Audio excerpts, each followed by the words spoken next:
All right, next edition of Talkin Hoops with Luke Almodovar from Noblesville. As you probably remember him, he was Indiana All-Star Noblesville 2023. Went on to St. Francis and just completed his third year of college at Southeast Missouri State.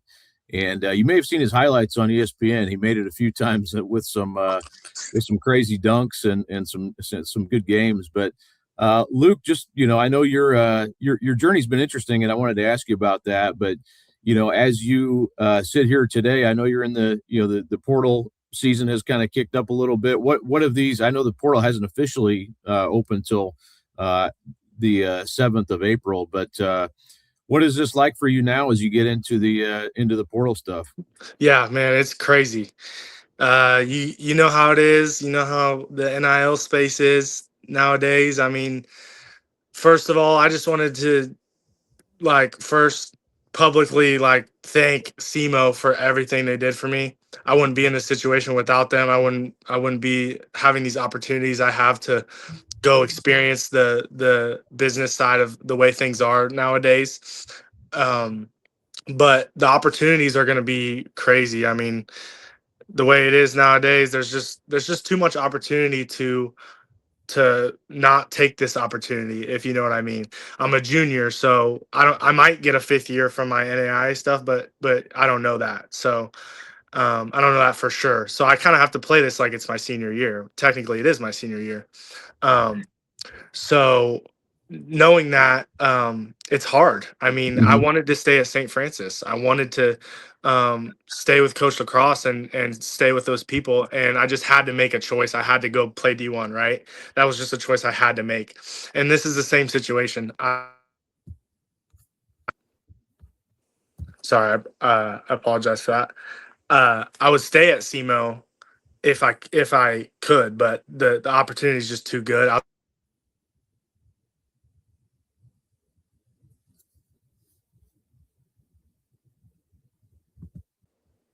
Yeah, the opportunity is too good. So I wanted to stay at SEMO. The people are amazing.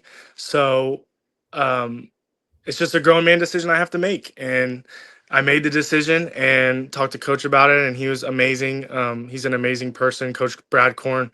Um, just very logically thinking person, and just he's going to help me a lot through this process, and it's going to be crazy. Is the main thing for Well, sure. your life is crazy right now, and your phone's blowing up. So I do appreciate you joining me here, Luke. But I wanted to ask you about your journey because 2023, like I said, you're an Indiana All Star coming out of Noblesville. You probably didn't get the recruiting, based on your ability to shoot from three and your athleticism that a lot of kids I've covered before probably would have had because at that time the portal stuff was really starting to kick up quite a bit. What was kind of your opportunities coming out of high school as far as your college recruitment went? Yeah, not many. St. Francis was kind of the main one that really took initiative to recruit me. Like, you get recruited, you get offered by I got offered by four schools, two NAI schools and two D2 schools. Um, no, three NAI schools and one D2 school. Judson, Indiana Tech, St. Francis, NAI, and then Ohio Dominican D2. Those are the only scholarships I got offered. And knowing that, obviously, I went on visits to St. Francis and Ohio Dominican, and St. Francis was just the one. I mean, they recruited me hard. They wanted me. They saw the talent, obviously, um, that I have, the athleticism that I have, um, that other coaches maybe didn't see, and they took advantage of it. And um, I was so caught up on going D1. That's the thought out of high. You want to go D1 so bad. You want to play D1. So it took me a couple months to commit. Like, I was like, is anything else gonna come? Whatever. But eventually I committed because they wanted me, they needed me, and I felt like I could make an instant impact, and that's what I did. Yeah. Was there anything looking back to that, Luke, that you felt like what were people missing about you? Do you think, or what was kind of the questions about you at that time? Defensively, size, I mean, I'm not the biggest. I'm 6'2", maybe 6'3". But I'm long, which makes a difference. But size, defense, I mean, weight, maybe. Uh, but when I got to college, man, these they matter, but they don't matter as much as you think, you know. Yeah, well, So they definitely missed out on the athleticism for sure, because there's I had a lot of bodies in high school. I mean, Mhm. you know, I wasn't just, you know, I didn't just get to college and start jumping high, you know. So yeah, No, and you definitely finished missed off out your senior year really strong, and for had a sure. really strong finish to your high school career. So, I thought at that point, but at that point, a lot of times recruiting is sort of over with. So, you're sort of committed already. But Yeah. once you get your opportunity at SEMO, Luke, I guess first of all, what led you there, and then you very much took advantage of your chances there. But what sort of led you to SEMO? Uh, Coach Ryan Strom is the director of operations at SEMO now, and he was an assistant coach at Huntington University in the Crossroads League. So he kind of he knows the league and he keeps track of it. So after the season was over, I put my name in the portal, the NAIA portal, because there really isn't one. Um, and SEMO was the first school to text me. Ryan Strom, boom. And it said Ryan Strom, Huntington coach, because he had kind of recruited me out of high school a little. Not really, but a little bit. He watched a game and got my number or something. And so that's why I had him in my phone. And his text said, "Hi Luke, this is Ryan Strom, blah blah blah. I recruited you a little bit in high school. I'm at SEMO now. We would like you to come on a visit ASAP." So me going in the portal, I was a little skeptical on how far I was gonna go and what it was gonna look like. And so SEMO, Southeast Missouri, it's 5 hours away. It's like, I don't wanna.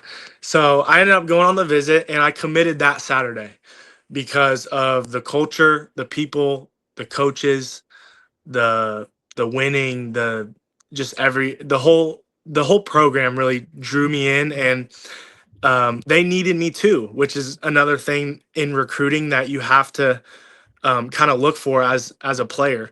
Like, do they need me, or do they just want me, or do they just kind of whatever? SEMO needed me. Like, they lost their point guard and their shooting guard, which are their leading scorers. Um, and they had a returning point guard, and they were like circling the roster, like there's no two guard. Like, we need a two guard, like, or whatever. So um, that kind of drew me in, and I committed that Saturday, just mainly because of the coaches and the personalities and just the culture of winning they have there at SEMO. And you had, I mean, like I said, you had some highlights that went viral. Tell me about that. I mean, that's got to be, to see your name pop up on the ESPN top 10. You probably knew when you threw one of them down that you were going to be on the on the highlights, but that's got to be pretty awesome. I've been saying it probably my whole career. The big has to jump late. If the big jumps late, I'm gonna catch one, like I'm gonna catch a good one. So I've been saying that all year, blah blah blah. I tried to dunk on dude at Mizzou, number 15, the big center. He blocked me into the stands. Like, I'm trying all year. So it's coming. It was coming. And the play kind of worked out perfectly. We were starting to blow them out, so it was starting to get a up and down running sort of game. And I got a little outlet pass towards the sideline at half court and turned, and it was just one on one. I mean, he was standing in the paint, which was just, I don't know. When I see that, I turn and see that, it's just okay. I'm gonna jump with him was my thought. Like, I'm gonna jump with him and try to dunk on him. And I took one dribble, I think, or maybe two, and then jumped from far away and cocked it back with my right hand and put it on his head for sure. The rest is history. It That was was, crazy, yeah. And I didn't expect it to like go on ESPN that quick. I knew it could have been like top 10 play, but after the game, my girlfriend was showing me, and it was like, oh my God, it's already there. It's crazy. It was crazy. It was awesome. Without, I know the portal doesn't officially open here until the 7th, like I said, but what level of interest do you think is going to be there for you, Luke, as far as like, what you're looking for? Because you mentioned that before, like you have to kind of know, like, do they need me? Do they want me? That type. You're going to have to weigh a lot of different things, I would assume in this process. But, For sure. what level of play do you think, or what level will you be at next year? Do you think, or what's the interest level? So I'm confident and talented enough to play power four. Um, and I feel like it's going to depend on the fit, obviously, and whoever might want a type of guy like me. And also, I wouldn't mind working for minutes. Like, you know what I mean? Like, I've always wanted to play power four or a big school, and kind of be in that situation. So I feel like this is a good opportunity for me, even if it's a sixth, seventh man fighting, and I eventually get a starting role because I'm gonna fight for it. You know what I mean, or whatever the case may be. Um, but good coaches, obviously, and um, the money is gonna be what the money's gonna be. I mean, whatever my market value is whatever it is, and that doesn't really matter as much to me. But I feel like I can play. I don't really necessarily want to go lateral, if that makes Mhm. sense. Mhm. I want to go up. Right. If you had to go back and tell your high school self something about what you know now, what do you think it would be? Man, I would say you're closer than you think you are, because there's a lot of noise out there. There's a lot of politics and stuff, connections and stuff like that. So if you got skills and you got talent and you got athleticism, you'll find your way, and you'll get there. Because for me, I worried a lot about, dang, I feel like I'm better than that guy, but look at him, and I feel like through God and working on myself, I've realized that, it's those feelings are there's no reason to have those feelings, right? I played Division 1 basketball. I'm blessed enough to be in this situation as I am. So um yeah, Yeah. I would tell him, man, you're closer than you think you are, for sure. Yeah, because you look back at that, Luke, I think it would have been easy for you to feel that way because, Yeah, gosh, I mean, under you're playing. recruitment. Yeah, Right. Yeah. And I think that was valid, at the time yeah, even. yeah. But man, you look at the players you went against, and then, the sectional that you played in. I mean, I mean, look at now, you have Pete Suter, Braden Smith, guys Tough, like that man. were all over the place. So, Tough, it was a great competition. for sure. For sure. And that's what I love about Central Indiana and Noblesville. I mean, you, it's good hoops, it's good hoopers, and we're starting to kind of prove it around the NCAA. You know what I mean? So I'm excited to be a part of it, and I think I was this year, and I think I'm gonna be a little more part of the Indiana kind of kids next year. So And just kind of to wrap up here, Luke, how do you kind of, and I should mention Luke is the grandson of Billy Keller. So there's, the family, tradition a little bit with Mr. Basketball 1965. So, but what's next for you now in these next couple weeks, Luke?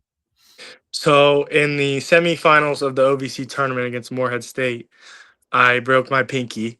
Again, I broke it last year too at the end of the NAI national tournament, but broke this. So this is week 3. I'll get this off soon, and then I'll get in the gym, start working out with my trainer, lifting weights, and getting ready for what's to come.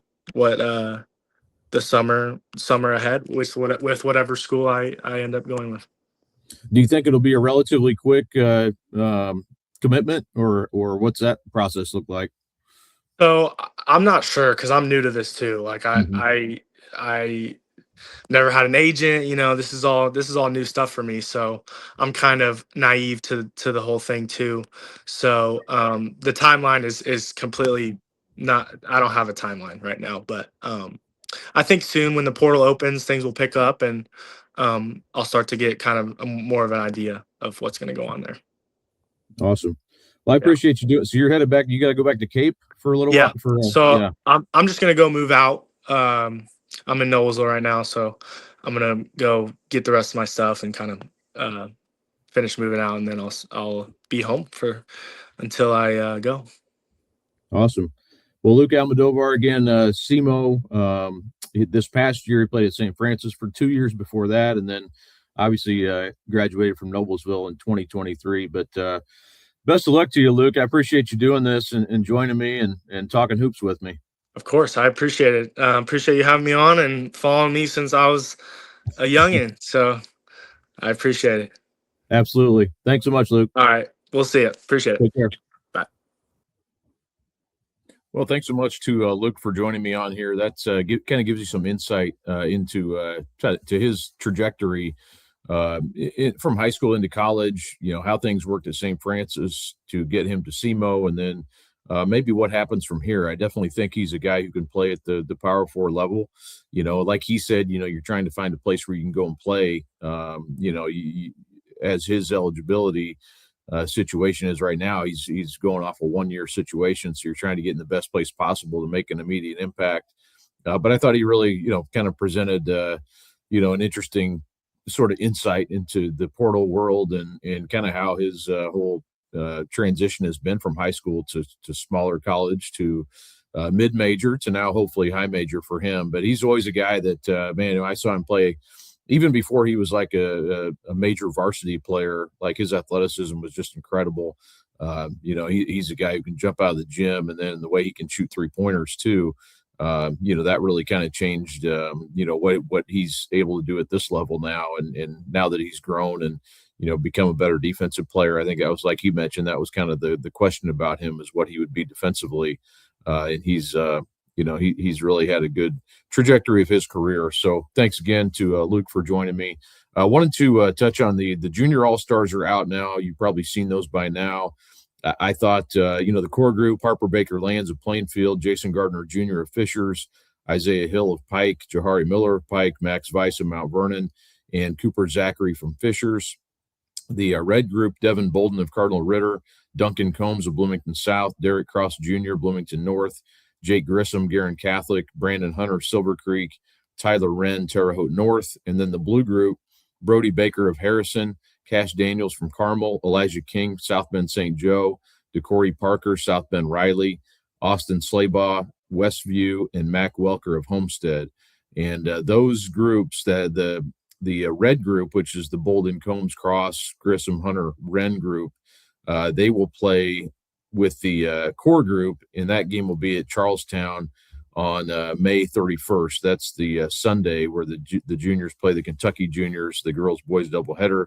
And then the second group I mentioned, the blue group with Baker, Daniels, King, Parker, Slaybaugh, and Welker will play with the seniors. That'll be the game at Mount Vernon. The senior, they'll be playing the senior all-stars. And the Indiana all-stars have not been named yet, and they won't be until, you know, the calendar kind of works out where it's going to be a little bit longer of a wait this year. It's going to be after the top 60 workout, which is April 12th. Because of Easter, they Kip didn't want to have it on Easter. That would not have been good probably for attendance and, you know, the availability of players. Now, so I think actually April 12th should be better for kids being able to get there. You're not coming right off the state finals like has been occasionally where it's the night before, and you're not waiting to try to, or you're not trying to do it on Easter, which would probably be not good for everybody involved. So I think this will actually work out as far as the availability of players, you know, people getting off spring break. You know, you don't have as many schools on spring break, obviously, towards the middle of April. So I think that will be probably a better date, although it will take longer to get the all-stars out. So it'll be interesting to see what the all-stars ends up happening.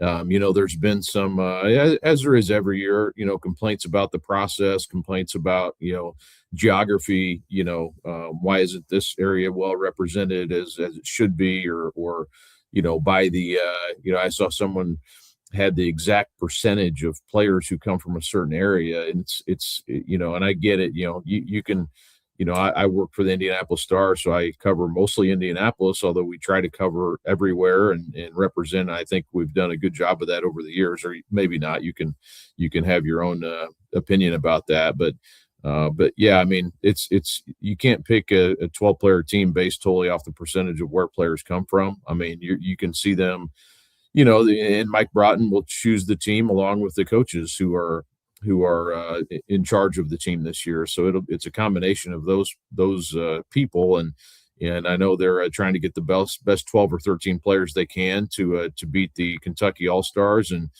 some years you have you may have an extra guard, or it's kind of based on what your roster looks like. For the boys this year, it's going to be interesting because there's a lot of size on this team. It's a class, I think, that it's maybe not the deepest class ever, but you do have a lot of good bigs in this class. So I think it's going to be tough to get all the bigs on that maybe are deserving, or some of the bigger players on there, where you may have a guard you may be able to take, which is unusual. I think mostly it's kind of guard heavy, just the way basketball works now. But so it'll be interesting at that 11th, 12th spot, 13th spot. If they do take 13, will be interesting to see what they end up doing with that, and how that ends up, coming together for the roster. But you can probably, I think you can get to 7, 8, 9 pretty easily, and not have a big problem knowing who that group is. But it's always, and I know, obviously the people who cover certain players, and you always like, how can you not put him on or her on? And it is harder when you kind of take into account the whole state and understand that, these 12 or 13 is not very many players, and it's hard to get to that number and make everybody happy. You're never going to do it. There's always, and I went through one year and looked at all the players who missed over the years, and it's like, man, how did they not? And back in the day, there was only 10 players on the team for when it first started. So there have been some significant misses over the years, especially when you go back to the 50s and 60s. I have to pull that story up again sometime, but there's a lot of excellent players who have not been taken for the Indiana All-Star team. So, and they've gone on to, prove themselves at times where, hey, I should have been on there, but sometimes you just don't know. You don't have all the information yet. Obviously, these players get better or worse, or they're not done progressing as players. But I did think that when the Junior All-Star team came out, I thought Tavar Baskerville from New Haven was a guy that I thought might be on there. That was definitely somebody I thought was worthy of being among those 18 players. And I thought he had a really strong finish to the year, and he made the state finals in Class 3A, had a good game there.